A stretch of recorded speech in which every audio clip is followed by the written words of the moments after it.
What is up, guys? Today is the first day I have filmed since the birth of our daughter Selah. I was able to get out for a morning, and I just intended to film basically a teal duck hunt, just jump shooting teal, and I did get a couple on film, which you'll see here in a minute. But I also caught a couple really nice pike in the same spot for dinner. So what we're going to do is a catch and cook on the pike, and you'll see how I fillet them, and then I'm going to show you one of my favorite recipes for pike. It's super easy and really good. So with that, let's hop into the marsh and get after it. All right, guys, today is the last day of teal season here in Wisconsin. I'm doing a little float. I'm kind of sneaking through some backwaters and some creeks, seeing if we can pick off a couple teal. These teal love these little creek arms with springs in them because they've got little duckweed and stuff to eat like that. They'll tuck right back in some really small spots, and oftentimes you just get to the end of like a creek arm and you'll see a couple birds there, and hopefully we can pick off a few here. So we'll start paddling here and see what we can find.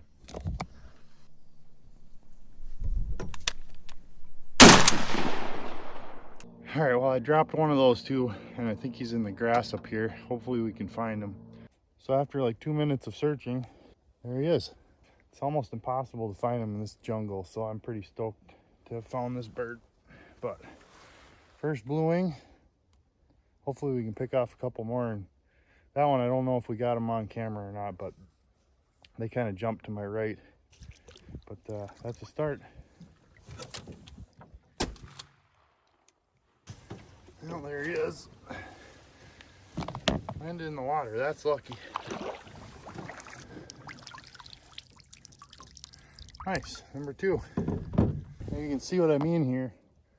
This is where that duck was sitting, just a little tiny inlet of a creek, just not much at all. So, matter of fact, it's so tight in here, I gotta back up out of here. I can't even turn around. So, well, we got two teal down. I happened to bring a fishing rod. We just got a little storm swim bait on here. I'm gonna throw a few casts in this more open area while I'm here, see if we can get a couple pike or maybe a bass or something to go with the teal. So, multi-purpose today. There we go. Come on, buddy. Come on up here. There's a little piker. Nice. Little teal, little pike. He's almost big enough to eat, but not quite. Just chomped that swim bait too. Ended up right in there somewhere. Come on, buddy. Here he comes. Oh, cut me. Cute.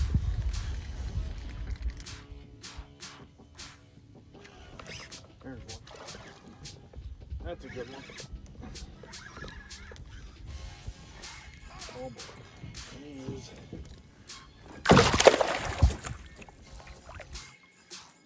There we go. That is actually a keeper. We're gonna have teal and pike for dinner today. That's awesome. He just crushed that thing again. Right by the canoe. Not a bad pike. But basically what I'm using here is just a storm swim bait, and these storms have a really good color on them. They're like a bluegill color. Looks just like what these pike eat in these areas, these little baby bluegills. So there's one. Oh, that's a nice bass. Just crushed that swim bait. Oh no, it's a pike. It is a pike. Oh, a big mouth. I thought it was a bass. Hey, I think that's another keeper. Nice. Just ate it again. Completely gone. Nice pike. We're gonna head back. I'll show you guys how to clean these pike, and then we're gonna fry them up for lunch. So we'll see you back at the house. All right, so we're back at the house now. And the first thing I'm gonna do with these pike is I'm going to bleed them out. That's what I do with all fish that I catch, basically. What I do is I cut the gills and let them kind of soak in some cold water and let the blood drain out of them. And what it does is it makes those fillets perfectly white, no blood in them when you fillet them. So you'll see when we fillet these pike, that's how they look. And basically we'll do that, and then I'll chill them, put them on ice, and it kind of firms the flesh up.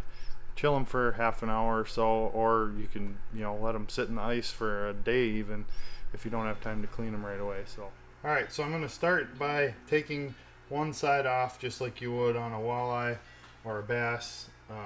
Just cut behind the head right here, and then turn the knife along the backbone. Now I'm using the Bubba 7-inch tapered flex, and that's probably my all-around go-to for, you know, walleyes, you know, and anything bigger than a panfish. You know, up to like larger sized catfish and stuff like that. Then I'll go to the 9-inch flex, but this one works really well for your average game fish. It's got just enough backbone, and I'll leave a link in the description for this knife in particular, but it's not too flexible, but it's flexible enough that you can get it around those fillets really well. So we're just taking this side off. There we go. You don't need a lot of the belly meat on here, so you just cut it just like that. There's one side. I like to keep the slime off my table as much as possible, so I just squeegee it into my sink right there. Alright, now we're going to skin this. And it's basically like the same thing, same as any other fish. We're going to take the skin off. So I like to take the skin off before I take the Y bones out. That's just how I prefer to do it. Some guys leave the skin on. I take mine off. There we go. So the skin's off. Now we've got a whole fillet, and it's very different than a walleye or a bass. There's not that singular row of bones right down the lateral line. There's what's called Y bones in a northern pike. So we're going to be taking those Y bones out. Now how I do it is I start by running my finger down. I can feel the Y bones, and I'm going to put my knife on the dorsal side or the back side of those bones and slice down until I feel my knife ticking the bones where they turn. So the Y bones go down and then they turn sideways. So you'll feel your knife where that turn is, and you can kind of run it until you feel it ticking. And then the point of this blade is just thin enough that we can get it in there and turn it. That's why I like this 7-inch tapered flex, because you can get it in and turn it down in the meat to take that back fillet right off, just like that. And just follow those bones out. Okay, and when you get to right about where the tail, the anal fin stop there, you can cut that piece off, and that piece is boneless and that piece is boneless. So now we've got 2 boneless pieces of meat. I'm going to cut that one in half. So that's all boneless. We still have the Y bones in this piece right here. So I'm going to cut on the other side, right on the dorsal line now, and I'm going to turn the knife underneath those bones that run sideways and just cut them right out like so, all the way down there. And now those are the Y bones, and we've got them out of the fillet. What I usually do now, there's still a few bones right in this little chunk right here, basically right above that anal fin, and they're really hard to get out. I typically just toss that little piece, and then the rest is boneless. So I'm gonna trim that belly silver skin off. There, now we've got one side completely done. It's basically in what would be 4 pieces if I hadn't cut that one in half. So 1, 2, 3, 4, 5. So that's how I clean a pike. If you guys have a better way, maybe you do, drop a comment. You know, I'd like to try different ways. This is just the way I learned how to do it. But as you can see, those fillets were just white as could be, no blood in there. There's 4 things you want to do to really get the best fillets that you can. Number 1, bleed them. Number 2, ice them. Number 3, keep them clean. And number 4, I like to rinse them and dry them. So that's what we're going to do next, is rinse these fillets, and then I'm going to pat them dry really good. And then we can go ahead and store them or cook them right away, either way. Some guys say don't put fresh water on them. I always rinse them. I like to get all the slime and guts off whatever's left on them, and I like to just dry them really good then. If you leave them in water, it's not good for them, but if you dry them, it's no problem to rinse them. So, and you can see how much meat we got here just from those 2 pike. You know, if you clean them in a way that is efficient, you can get quite a bit of meat off them, even though they weren't huge pike. I mean, that's a good amount of meat for a meal right there. So those are all dry now. Now I can store them, or we can go ahead and cook them up. All right, so it's been a couple days actually, and I am ready to cook this pike for dinner. And I've got it all dried out here and patted dry. That's the first step. We're gonna make a simple but super delicious, super crunchy, breaded, pan-fried northern. So this is kind of a staple. And I'm also gonna show you the sauce that I use. I've had a lot of different tartar sauces and I like them, but I make like a garlic lemon sauce that is way better than any tartar sauce that I've had. So I'll show you how to make that also. But to get started, we got to make our breading. So we're going to use smashed up cornflakes, Krusteaz buttermilk pancake batter, 50-50, and then a couple tablespoons of Old Bay seasoning. There's a couple little tricks to it, but it's pretty simple. And then we're just going to fry it in 375 to 400 degree canola oil. I like canola oil because it can get a little bit hotter without smoking the vegetable oil. So that's what we're going to be using. And just putting that in a 14-inch frying pan with high sides on it, and just pan frying it. So let's get started. Let's make our breading now and get these things breaded up and in the fryer. All right, what we're going to do to mash up these cornflakes is we're just going to put them in this bag, and we're going to smash them with our hands and get them into nice small pieces. There, now we got those cornflakes all smashed up in there. I used about 2 cups of cornflakes, roughly. I'm just guessing on that, but it's pretty close to 2 cups. I'm just going to take my Krusteaz buttermilk pancake batter, and I'm going to pour in what looks to be about the same amount. So about 50-50.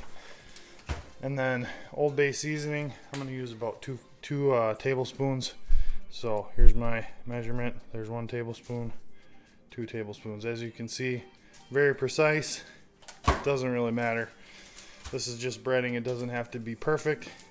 And we're going to shake it up in that bag. Voila. Now I like to put it in a tray now. Makes it easier to bread the fillets. Next, we're going to crack 2 eggs and whisk them up in this bowl. That's going to help the breading stick to the fish.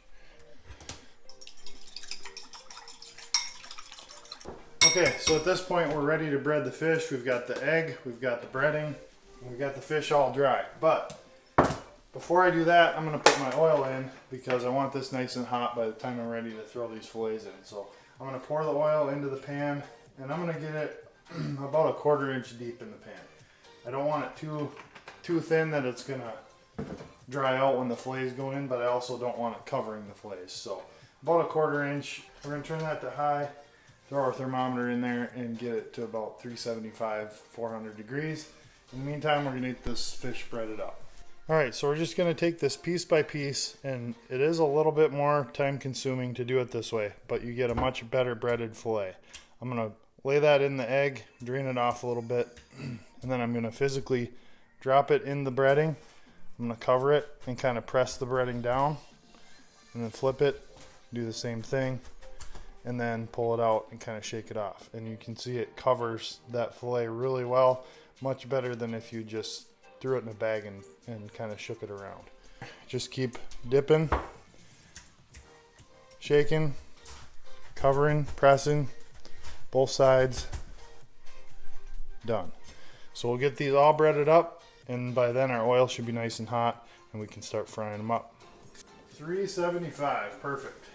Another way you can tell is if you got a little water in your hands, you can flick it in there. If it pops, they're about right. So now we're just going to take these fillets, lay them in one by one. You don't want to hurry too much because you don't want to cool the oil down too fast. So I tend to kind of just slowly lay them in and let the oil catch up a little bit. And I usually try and do similar thickness fillets at first in the first batch, so they get done roughly the same time. Just fill that pan up. You don't want to overfill it, but you can pretty much cover most of the space in there. And then we're going to be flipping these in a little bit once one side gets done. All right, let's see how these are looking. Oh yeah, golden brown. Start flipping them over here. Oh, those are looking perfect. That nice golden brown color is exactly what we're looking for. And of course I staggered them as I put them in, so I'm going to have to stagger them as I flip them as well. So these ones over here aren't quite as done yet, so I'm just giving them a little more time. Oh, those are looking good.